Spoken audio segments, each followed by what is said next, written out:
আশা করি সব বন্ধুরা অনেক ভালো আছো, সুস্থ আছো, ভালো থেকো। চলো, রান্না বসিয়ে দিয়েছি। উনুনটা জ্বালিয়ে দিলে না সুন্দরভাবে চলতে থাকে, তুমি যা খুশি রান্না করতে পারো। বালতিতে জল নিয়ে আসেন, কাঠ এনেছি। না না না, এটা খারাপ বালতি। জল এই বালতিতে নিয়ে এসেছি। এটা টনচিপ ভরা আছে বসতে পারার জন্য।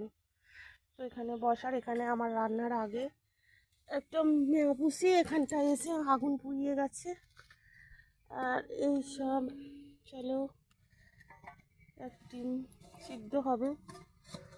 আর সব কুটে মশলা করে কপির তরকারি, শিম ভাজা, আর এইসব। সকালে পাঁপড় ভাজা হচ্ছে। রাখি, বাই, ভালো থেকো সকলে। আমার ভিডিওগুলো সাবস্ক্রাইব করো, লাইক করো, ভালো লাগলে শেয়ার